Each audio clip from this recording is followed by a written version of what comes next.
Welcome to Sam Outside.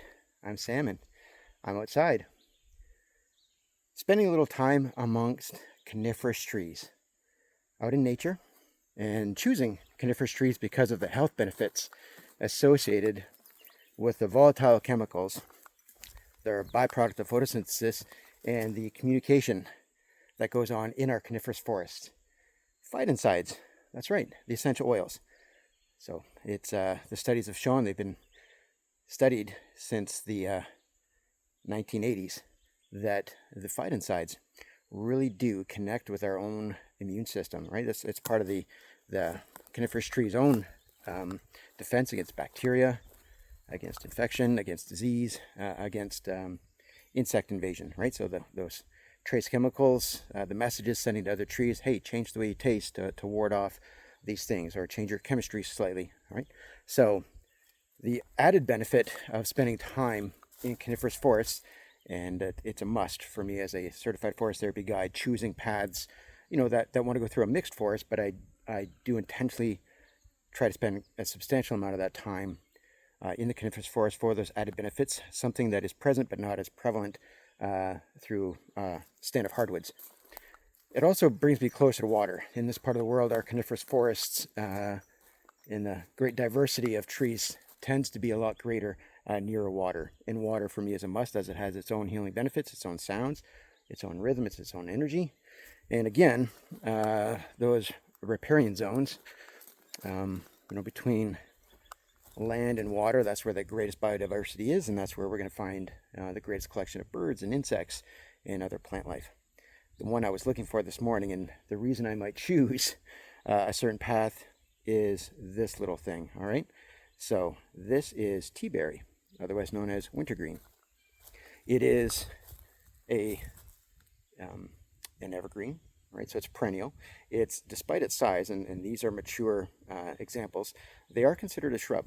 So often they require acidic soil, and they love heat, all right? So despite the multitude of other plants that would grow in the shade of these coniferous trees in this acidic soil, this one you'll best find it in an open space, right? So right along the shore, literally in the sunlight, because they like to be baked. In fact, that's my success at finding these in the winter, right? With the southern shore, even the western shore of a lake or a river, that radiant heat near the water off the ice will often have trace amounts of snow. In fact, it's most chances I'll find some shoreline right near the rocks, and that's what allows me to find the wintergreen.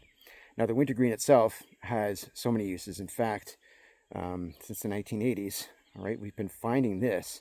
So the 1880s. Sorry, that's a longer time.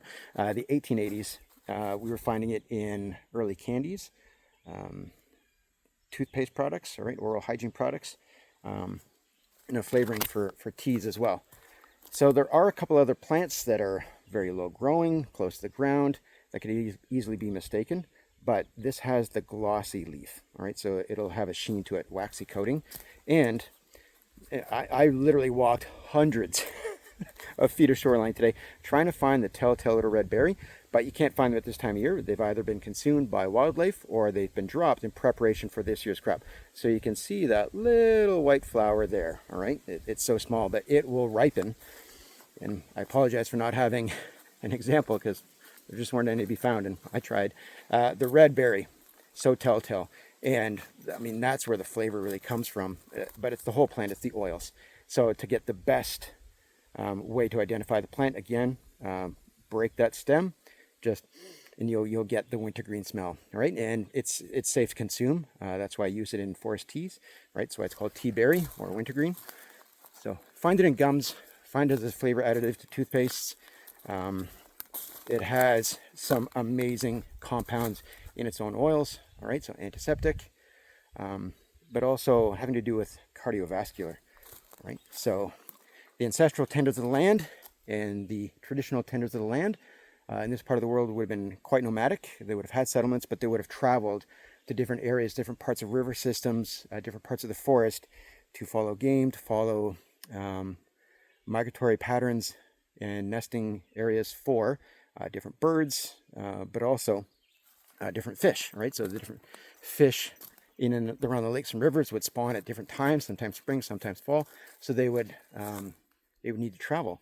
So the tea, or the fruit and the leaf itself, would be offered to those carrying heavy loads or traveling great distances, burdened, and requiring more. So it expands the lungs, expands the ribcage, making it easier to breathe deeply and consistently over time. So that was one of the immediate health benefits. And hey, as a guy for rucking from time to time, then yeah, I've noticed it. It just has an amazing soothing smell, a nice sweet flavor. It's a nice trailside snack when you can find the red berries, but hard pressed to do that this time of year, early August, right? So, but this winter, it will become a staple for wintering birds, wintering wildlife, and it's an absolute must when I'm on guided forest therapy walks, choosing coniferous patches of forest along the trail, along wet areas, those riparian zones.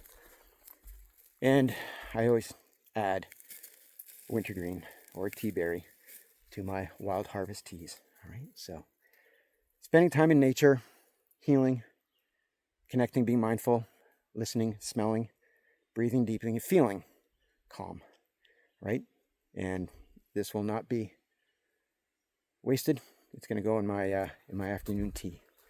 So please go outside, find time, connect, do what you can.